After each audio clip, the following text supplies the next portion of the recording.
할렐루야. 오늘도 수요 성경 공부에 함께하는 우리 행복한 교회 성도님들을 주님의 이름으로 환영합니다. 오늘 벌써 요한복음 마지막 시간이 되었습니다. 저희가 1년 가까이 요한복음 공부를 함께 나누었는데요. 오늘 마지막 시간, 내가 나를 더 사랑하느냐라고 하는 주제로 함께 말씀을 나누도록 하겠습니다. 우리 요한복음 21장 17절의 말씀을 함께 읽겠습니다. 세 번째 이르시되 요한의 아들 시몬아 내가 나를 사랑하느냐 하시니 주께서 세 번째 내가 나를 사랑하느냐 하심으로 베드로가 근심하여 이르되 주님 모든 것을 아시오매 내가 주님을 사랑하는 줄을 주님께서 아시나이다. 예수께서 이르시되 내 양을 먹이라. 아멘. 죽음을 이기시고 부활하신 예수님은 40여일 동안 이 세상에 머무시면서 제자들과의 만남을 가지셨습니다.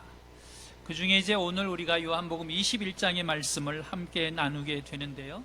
이 21장의 말씀에서 예수님은 공식적으로 제자들을 또 한 번 만나시는 장면을 우리는 만나게 됩니다. 예수님은 부활하신 이후에 제자들과 베드로 그리고 10명의 제자들이 함께 있을 때 또 11명의 제자들 도마를 포함한 11명의 제자들이 함께 있을 때 예수님은 그들 가운데 오셔서 그들을 만나 주셨습니다. 그리고 이제 오늘 요한복음 21장에 보면 그 이후에 예수님께서 다시 7명의 제자들을 만나시는 장면을 소개해 주고 있는데 그 7명의 제자들은 부활하신 예수님을 예루살렘에서 만난 이후에 갈릴리로 돌아가 있는 상태입니다.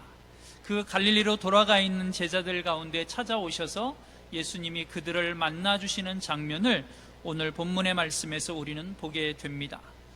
예수님께서 갈릴리에 오셔서 갈릴리로 와 있는 7명의 제자들을 만나 주셨을 때 7명의 제자들은 무엇을 하고 있었을까요? 우리 21장 13절의 말씀을 함께 읽겠습니다. 시몬 베드로가 나는 물고기 잡으러 가노라 하니 그들이 우리도 함께 가겠다 하고 나가서 배에 올랐으나 그날 밤에 아무것도 잡지 못하였더니. 아멘. 베드로를 포함한 7명의 제자들은 예루살렘에서 부활하신 예수님을 만난 이후에 그들의 고향인 갈릴리로 돌아왔습니다. 그들이 갈릴리로 돌아와서 그들은 무엇을 하고 있었을까요? 예수님이 부활하시기 전에, 어찌 보면 돌아가시기 전에 예수님께서 내가 부활 이후에 너희들을 갈릴리에서 다시 만나리라, 갈릴리에서 다시 만나자라고 말씀하셨던 그 말씀대로 제자들은 갈릴리로 돌아왔는데 돌아온 제자들은 무엇을 하고 있었을까요? 또 예수님은 부활하셔서 갈릴리에서 다시 만나자고 하셨는데 그게 부활하신 다음에 얼마쯤의 시간이 필요했던 것일까요? 갈릴리에 가서 다시 만나자고 하셨지만 며칠 후에 혹은 몇 시간 후에 만나자고는 하지 않으셨습니다. 그래서 어찌 보면 갈릴리로 돌아온 제자들은 예수님이 언제 갈릴리로 오셔서 다시 만나게 될지 어찌 보면 명확하게 정해지지 않은 시간 속에서 기약 없이 예수님을 기다리는 상황이 되어진 것이지요. 그러는 가운데 시간이 며칠이 지난 듯합니다. 그런데 무작정 기다리고 있는 그 제자들의 삶의 모습을 한번 생각해 보십시오. 예수님이 언제 오실까 생각하고 기다리고 있는 중에 그들은 먹어야 되고 또 자야 되고 어찌 보면 일반적인 생활을 해야 되는 것이지요. 어찌 보면 한편에서는 그저 무기력하게 기다리고만 있을 수 있는 그런 모습들이 지금 제자들 가운데 펼쳐지고 있는 것입니다. 그러던 중에 어느 날 베드로가 이제 나는 다시 고기를 잡으러 가야 되겠다라고 말하자 그와 함께 했던 다른 6명의 제자들도 그럼 우리도 같이 고기를 잡으러 가겠노라 라고 이야기를 하고 그 7명의 제자들은 밤이 되어서 갈릴리 바다로 고기를 잡으러 나가는 모습을 우리는 볼 수 있습니다. 왜 그들이 다시 그 밤에 고기를 잡으러 갈릴리 바다로 나가야만 했을까요? 성경은 우리에게 그들이 왜 다시 고기를 잡으러 나갔는지 명확하게 문자적으로 설명해 주고 있지는 않습니다. 그러나 우리 한번 상상력을 발휘해서 한번 생각해 보시면 좋을 것 같습니다. 아주 건장한 젊은이들이 예수님이 언제 오실지 모르는 상황에서 무작정 그냥 기다리고 앉아 있습니다. 그곳은 고향이고 또 그들의 삶의 터전이었기 때문에 어찌 보면 그들에게 먹을 것과 입을 것을 주는 사람들이, 공급해 주는 사람들이 있었을 수도 있습니다. 가족도 있었고 친지들, 이웃들도 있었을 것입니다. 그러나 또 한편에서 보면 이미 그곳을 떠난 지가 3년이 넘은 시간입니다. 3년이 넘은 시간 동안 그곳을 떠나 있다가 다시 돌아와서 그것이 친척이든 이웃이든 친구이든 가족이든 그들이 공급해 주는 것을 받아 먹으면서 그냥 무기력하게 앉아서 누군가를 기다리고 있는 제자들의 모습, 그게 보기에 좋았을까요? 아름다웠을까요? 이해가 됐을까요? 어찌 보면 베드로를 비롯한 7명의 제자들은 그렇게 무기력하게 누군가로부터 공급받으면서 무작정 예수님을 기다리고 있는 자신들의 모습이 더 이상 용납되지 않은지도 모릅니다. 아니, 어찌 보면 이제는 예수님이 언제 오실지 모르니 스스로 먹을 것, 그러한 것들을 해결해 가야 된다고 생각했는지도 모르겠습니다. 그렇게 스스로 이제는 먹을 것을, 삶을 살아가는 방법을 스스로 해결하면서 예수님이 오실 때까지 기다리겠다고 마음을 먹었는지도 모르겠습니다. 그래서 베드로를 비롯한 제자들은 자신들이 예수님을 따라 나서기 전에 할 줄 알았던, 고기를 잡고 또 그 고기를 팔아서 생계를 유지해갔던 그 모습대로 어찌 보면 다시 예수님을 기다리는 동안 고기를 잡으러 나가게 되었는지도 모릅니다. 그런데 그렇게 큰 결심을 하고 저녁 시간에 고기를 잡으러 나가서 밤새 그물을 내렸지만, 오늘 성경에 보면 그 제자들은 밤새도록 수고를 했지만 고기를 한 마리도 잡지 못했다고 성경은 우리에게 가르쳐 줍니다. 그리고 그들이 빈 그물, 빈 배로 돌아왔을 때 그 새벽에 그곳에 예수님이 그 제자들을 만나 주고 계십니다. 그 새벽에 밤새도록 헛고생을 하고 돌아온 그 제자들을 만나 주시는 예수님은 그 제자들을 향하여 이렇게 말씀하십니다. 우리 21장 6절의 말씀입니다. 이르시되 그물을 배 오른편에 던지라. 그리하면 잡으리라 하시니 이에 던졌더니 물고기가 많아 그물을 들 수 없더라. 아멘. 밤새도록 예수님의 제자들은 그물을 내렸습니다. 밤이 맞도록 수고를 했지요. 그런데 한 마리도 잡지 못한 채 어찌 보면 기진맥진하고 어찌 보면 실망과 허탈감과 좌절감 속에 다시 돌아왔을 모습을 우리는 그려볼 수 있습니다. 그때 예수님이 그들 가운데 찾아오셨고 예수님은 그들에게 그물을 다시 오른편에 내릴 것을 말씀하십니다. 그런데 예수님의 말씀에 순종해서 그물을 배 오른편에 던졌더니 놀라운 일이 벌어졌습니다. 밤새도록 그물을 내려서도 한 마리도 잡지 못했던 그 제자들이 그물이 찢어질 정도로, 그물을 들어 올릴 수 없을 정도로 많은 고기를 잡았다라고 성경은 우리에게 가르쳐주고 있고, 11절 말씀에 보면 특별히 큰 물고기가 153마리나 되었다라고 성경은 우리에게 말씀하고 있습니다. 여러분, 신기한 일입니다. 놀라운 일이 아닐 수 없습니다. 밤새 수고를 했는데 한 마리도 못 잡았던 그들이 누군가의 이야기를 듣고 다시 그물을 내렸을 때 그물이 무거워 들어 올릴 수 없을 정도로, 그물이 찢어질 지경에 이르도록 어마어마한 고기를 잡았던 것입니다. 어찌 보면 제자들의 입장에서 보면 밤새도록 한 마리도 못 잡은 그것이 그 새벽에 예수님의 말씀에 순종해서 그물을 다시 내렸을 때 그 그물이 찢어질 지경에 이를 만큼 들어 올릴 수 없을 정도로 많은 고기를 잡는 하나님의 기적을 체험하는 기회가 되었다라고도 말할 수 있을 것 같습니다. 그물이 비어 있었어야만 그들은 예수님을 통한 하나님의 기적을 경험할 수 있었던 것이지요. 여러분, 우리의 믿음의 여정에서도, 우리의 삶 속에서도 마찬가지입니다.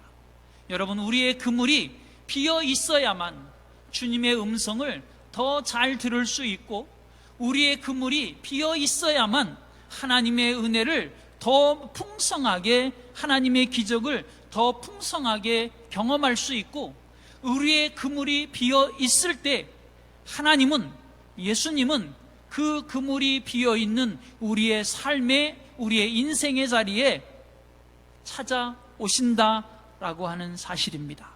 그리고 그 빈 그물에 채우시는 하나님의 은혜를, 하나님의 기적을 우리로 하여금 경험하도록 만들어 주신다라고 하는 것이지요. 여러분, 밤새도록 그물을 내렸지만 한 마리도 잡지 못했던 제자들, 그러나 배에 오른 누군가의 말에 따라서 배 오른편에 그물을 다시 내렸을 때 그물이 들어 올릴 수 없을 지경에 이르도록 어마어마한 고기를 잡게 되었을 때 비로소 제자들은 자신들에게 찾아와서 그물을 다시 내리라고 말씀하고 있는 그분이 예수님이라고 하는 사실을 발견하게 되고 깨닫게 되어집니다. 그리고 그들은 급히 예수님에게로 나오게 되어지지요. 밤새도록 수고해도 잡지 못했던 그들이 이제는 예수님을 만나기 위해 배에서 뛰어내리는 모습들을 보게 됩니다. 그리고 그들이 무트로 올라왔을 때 그들을 기다리고 계시는 예수님의 모습은 어떠했을까요?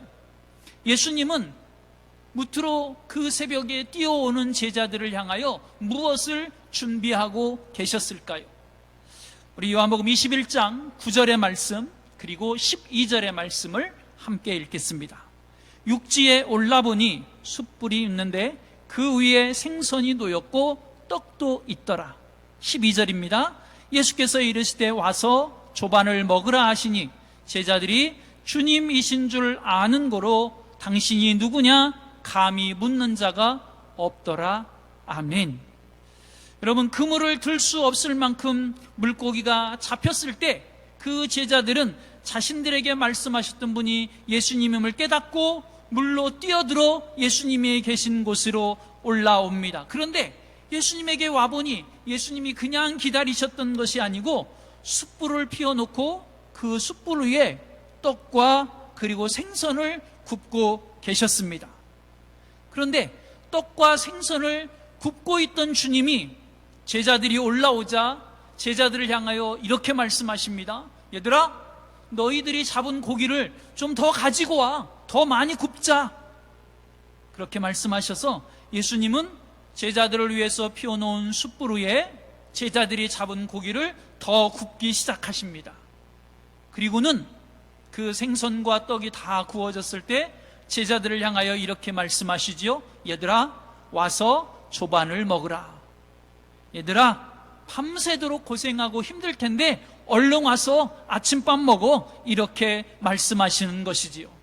밤새도록 지쳐있는 그들을 위해 예수님은 아침을 준비하고 계셨던 것입니다. 그런데 여러분, 성경을 자세히 보십시오. 예수님께서 단순히 숯불을 피워놓고 그곳에 제자들의 아침으로 먹을 수 있는 떡과 고기를 준비해 놓으신 것으로 그치지 않고 그 떡과 구운 고기를 예수님이 친히 제자들에게 나누어 주고 계시는 모습을 우리는 보게 됩니다. 얘들아, 앉아있어. 내가 너희들에게 갖다 줄게. 이런 모습을 지금 보여주고 계시는 것이지요. 그러면서 지친 그들을 향하여 떡도 고기도 하나하나 한 사람 한 사람 배달까지 해주시면서 그 지친 제자들을 섬겨주고 계시고 사랑하는 모습을 우리는 보게 됩니다. 여러분, 밤새 고기를 잡느라고 지쳤을 제자들, 어찌 보면 한 마리도 잡지 못하고 돌아왔을 때 그 배고픔뿐만 아니라 추위와 허탈감에 지쳐있을 제자들에게는 예수님이 피워놓으신 그 불 위에서 구워지는 떡과 생선, 그리고 예수님이 가져다까지 주시는 그 떡과 생선은 어찌 보면 최고의 선물이었을지 모릅니다.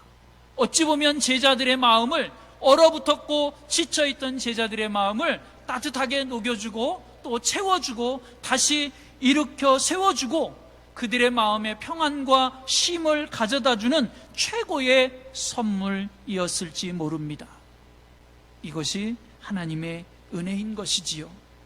여러분, 어찌 보면 인간적으로 본다면 감동이 넘치는 그러한 장면이 지금 만들어지고 있는 것이지요. 우리가 21장 후반부에서 보겠지만 예수님은 그 제자들에게, 특별히 베드로를 중심으로 해서 그들에게 다시 사명을 부여하시고 그들의 영적인 문제를 다루십니다. 그런데 그들의 영적인 문제를 다루시기 이전에 예수님은 지쳐있는 그들의 몸과 마음, 다시 말하면 그들의 배고픔과 지금 당장 해결해야 될 문제들부터 하나하나 해결해 주고 계시는 예수님의 모습을 우리는 보게 되어지는 것이지요.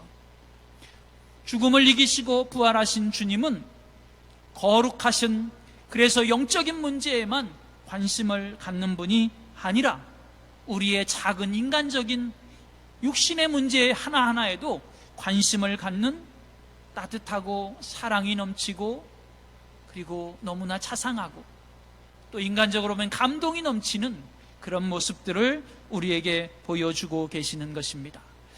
예수님은 제자들이 밤새 그물을 내릴 때, 그리고 그들이 한 마리도 잡지 못하고 새벽이 되어 돌아왔을 때 그들을 만나 주십니다. 그러면 예수님은 새벽에 불현듯 그곳에 찾아오셔서 만나 주신 걸까요? 저는 그렇게 생각하지 않습니다. 아마도 제자들이 그물을 내리러 갈 때부터 밤새, 제자들은 알아보지 못했지만 그 제자들의 수고하는 모습을 지켜보고 계셨을지도 모르겠습니다. 그러면서 그 지친 제자들 곁에 항상 계셨고 또 그들을 위로하고 그들을 격려하며 그들에게 용기를 주고 계시는 모습을 봅니다. 여러분, 예수님은 언제나 우리 곁에 계시다라고 하는 사실을 기억하셨으면 좋겠습니다. 우리가 힘들 때에도 우리 곁에 계시지만 우리가 평안할 때에도 좋을 때에도 승리하고 있을 때에도 계시고 어느 순간 위기를 만날 때 우리 가운데 계시지만 그 순간 불현듯 우리 가운데 오셔서 만나주시는 것이 아니라 언제나 항상 우리 가운데 우리와 동행하고 계시다라고 하는 사실이지요. 여러분, 우리가 잘 아는 모래 발자국이라고 하는 시를 아시지 않습니까? 그 시를 보면 언제나 우리 곁에 계셨던 예수님, 항상 나와 같이 계셨고 그리고 내가 힘들어 지쳐 쓰러질 때에는 나를 업고 그 지친 나와 함께 하셨던 예수님의 모습을 우리에게 고백해주고 있습니다. 예수님은 이렇게 부활하셔서 제자들 가운데 오셨고 그리고 그 제자들의 지친 그들의 배고픔과 추위를 채워주시고 녹여주시고 그들과 함께하며 위로하시고 또 그들을 안아주고 계십니다. 그래서 그들의 지금 당장 해결해야 될 배고픔의 추위의 문제들을 해결해 주십니다. 그리고 나서 이제 예수님이 제자들의 영적인 문제를 함께 다루기 시작하십니다.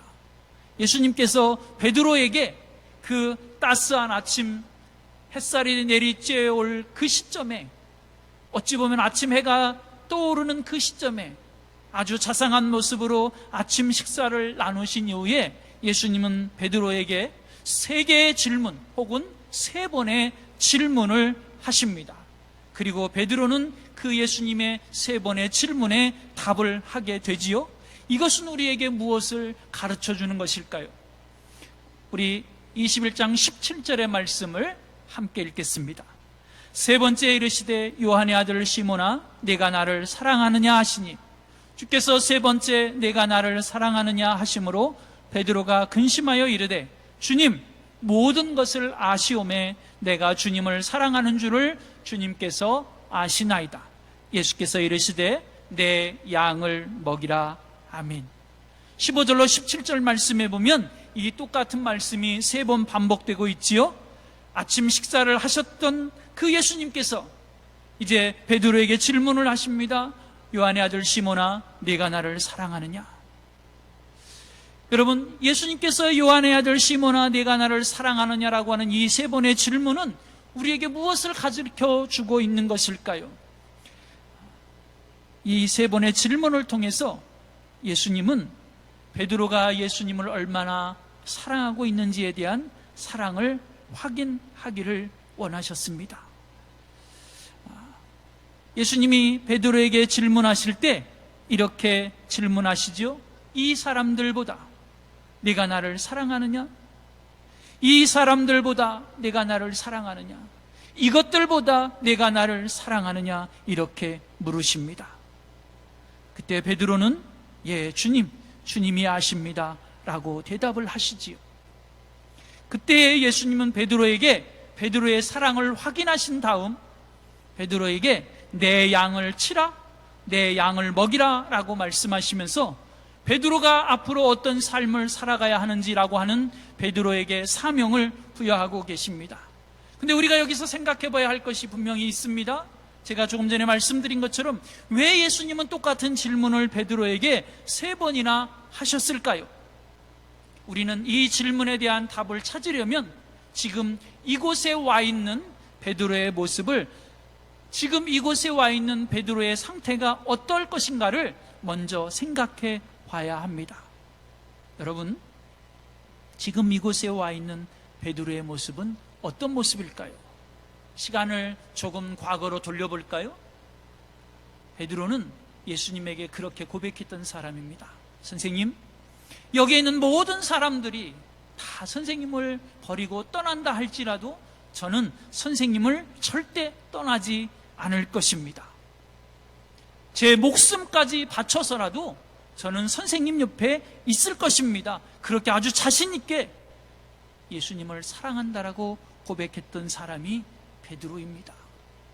그런데 그 베드로가 예수님이 십자가의 죽음을 만나게 될 때, 그 십자가의 고난을 당하게 될 때 나는 저 사람을 알지 못합니다. 심지어는 그 예수님을 모른다고 저주까지 하면서 도망쳐갔던 사람입니다. 그렇게 목숨까지 버려서라도 사랑하겠다라고, 옆에 있겠다라고 말했던 그 당당했던 베드로가 그렇게 말했던 자신감이 다 무너진 채 그렇게 배신자의 모습으로, 혹은 도망자의 모습으로, 혹은 실패자의 모습으로, 어찌 보면 부활하신 예수님 앞에서 차마 부끄러워서 얼굴을 들 수 없을 만큼 그렇게 수치심에 사로잡힐 수밖에 없는 그런 존재의 모습이 되어져서 지금 베드로는 다시 갈릴리까지 돌아와 있는 것입니다. 그의 영적인 상태, 그의 육신의 상태, 어느 것 하나 지치지 않은 곳이 없는, 어찌 보면 아주 밑바닥까지 지칠 대로 지쳐있는 베드로의 모습인 것이지요. 가장 큰 문제는 예수님을 배신했다라고 하는 그것 때문에 영적으로 베드로는 지금 무기력한 병든 상태의 모습으로 갈릴리까지 와 있다라고 하는 것이지요. 그의 믿음, 자신감, 그리고 당당했던 그런 모습들, 용기, 이 모든 것이 다 상처투성이인 베드로입니다. 그런 베드로에게 예수님은 다시 오셔서 질문하십니다. 세 번이나, 베드로야, 내가 나를 사랑하느냐? 왜요? 그렇게 지쳐있고 병들어있고 그렇게 무기력해져 있는 그런 베드로의 영적인 상태를 예수님은 다시 치유하셔서 다시 예수님의 제자 베드로로 일으켜 세우기를 원하셨던 것입니다. 그래서 거듭 그의 병든 영혼, 병든 상태, 무기력한 모습을 치유하시기 위해, 그 치유의 확신을 주시기 위해 예수님은 베드로에게 세 번씩이나 똑같은 질문을 하고 계신 것이지요. 그러면서 예수님이 이런 말씀을 하십니다. 베드로야, 내가 나를 사랑하느냐? 이렇게 부르시고 물으신 것이 아니라 요한의 아들 시몬아, 내가 나를 사랑하느냐? 이렇게 물으십니다. 여러분, 우리가 정확하게 이 의미만입니다 라고 말씀드릴 수는 없을지 몰라도 우리는 왜 예수님은 베드로라고 부르지 않으시고 요한의 아들 시몬이라고 부르셨을까요? 여러분, 베드로와 시몬은 어떤 차이가 있지요? 여러분, 베드로와 시몬은 이스라엘과 야곱과 같은 의미가 있는 것입니다. 베드로는 예수님을 만나서 예수님이 베드로에게, 시몬에게 지어준 이름이 베드로이고, 시몬이라고 하는 이름은 예수님을 만나기 이전에 옛사람의 이름인 것입니다. 다시 말하면 아마도 예수님께서는 베드로에게 이런 마음을 가르쳐주고 싶으셨는지 모르겠습니다. 베드로야, 내가 나를 3번이나 그렇게 부인했던 것, 그것은 시몬이었던 그렇게 옛사람의 당당했던 자신감 있었던 모습의 시몬의 모습이 전부야. 그 시몬의 모습이 나를 부인한 거야. 그러나 이제부터는 너는 베드로로 살아가야 한다. 시몬은 잃어버리고, 시몬은 던져버리고, 옛사람의 시몬은 이제는 지나갔고, 그리고 이제부터는 베드로로 나를 사랑하면서 그렇게 살아가야 한다. 예수님의 마음이었는지도 모르겠습니다. 어쨌든 예수님은 병든 그 베드로를 치유하셔서 다시 예수님의 제자로, 사도로 살아갈 수 있기를 원하셨기에 그렇게 무기력해져 있는 베드로에게 찾아오셔서 그의 병든 영혼을 치유하고 계시고, 그의 지난날에 그 시몬의 모습으로 배신했던 그 상처들을 보듬어 안으시고 회복시키시고, 무기력해진 그 베드로에게 새 힘과 새 소망과 그리고 사명을 부여하고 계시는 것입니다. 그런데 예수님은 이렇게 베드로를 치료하셔서 회복시키신 것으로 끝나지 않으시고, 그 베드로가 앞으로 어떤 삶 혹은 어떤 인생의 마지막을 맞이하게 될 것인가까지를 오늘 요한을 통해서 우리에게 가르쳐주고 있음을 보게 됩니다. 자, 우리 18절의 말씀을 함께 읽겠습니다. 내가 진실로 진실로 너희에게 이르노니 내가 젊어서는 스스로 띠뛰고 원하는 곳으로 다녔거니와 늙어서는 내 팔을 벌리리니 남이 내게 띠띠우고 원하지 아니하는 곳으로 데려가리라. 아멘. 예수님께서는 그렇게 병들어 있고 무기력해진 그 베드로를 치유하실 뿐만 아니라 그가 앞으로 얼마나 예수님을 위해서, 복음을 위해서 충성스러운 사도의 사명을 다하게 되고 또 그 사도의 삶을 어떻게 마무리하게 될 것인가를 오늘 18절 말씀에서 가르쳐 주고 계십니다. 병든 베드로에게 오셔서 그 베드로를 치유하시고 회복시키셔서 다시금 사도직을 회복하게 하시는 예수님께서는 그 베드로에게 명령하시죠. 너는 내 양을 이제는 먹여야 된다. 내 양을 쳐야 된다. 라고 말씀하시고, 그리고는 예수님은 베드로가 어떤 죽음을 맞이하게 될 것인가를 가르쳐 주고 계십니다. 그의 인생이 어떻게 살고 그의 인생이 어떻게 마무리하게 될 것인가를 가르쳐 주고 있습니다. 베드로의 인생에 대한 예언의 말씀이고 베드로의 인생에 대한, 베드로의 죽음에 대한 예언의 말씀을 우리에게 가르쳐 주고 있는 것이지요. 여러분, 베드로가 젊었을 때는 어떻게 살았다고요? 자신을 위해서 살았습니다. 자기가 원하는 대로 살았습니다. 스스로 원하는 곳으로 다녔습니다. 그리고 예수님을 만났을 때도, 그리고 제자로 살아갈 때도 어찌 보면 젊은 날에는 스스로 띠띠우고 살아갔습니다. 그런데 그랬던 베드로가 오늘 부활의 주님을 만나고 이후의 삶은 자신이 원하는 삶이 아닌 하나님의 교회와 하나님의 복음과 하나님께서 맡겨주시는 주의 양들, 예수님의 양들을 위해서 살게 될 것이라고 가르쳐주고 계시는 것이죠. 앞으로 몇십 년의 삶, 남은 인생은 자신의 뜻대로 자신이 띠띠우고 살아가는 것이 아니라 예수님이 원하시는 삶을, 양을 먹이고 기르는 삶을 위하여 전적으로 헌신하는 삶을 살게 될 것임을 가르쳐주고 계십니다. 그리고 마침내 마지막에는 그 양을 치다가 십자가에서 마지막 순교하게 될 것임을 예언해 주고 계시는 말씀입니다. 여러분, 우리가 열심히 사명을 감당을 하고 우리가 열심히 맡겨진 일에 충성한다 할지라도 죽음을 그리고 순교를 원하는 사람은 그리 많지 않습니다. 그런데 베드로는 오늘 예수님이 말씀하신 대로 복음을 위하여 살다가 결국 마침내 십자가의 죽음을 맞이하게 되지요. 그런데 성경은 우리에게 이렇게 가르쳐 줍니다. 19절 말씀에 보면 그가 십자가에 죽게 되는 그것은 하나님의 영광을 위함이라. 하나님께 영광을 돌리기 위함이라. 하나님이 영광을 받으시는 길이기 때문이다라고 성경은 우리에게 가르쳐 주고 있습니다.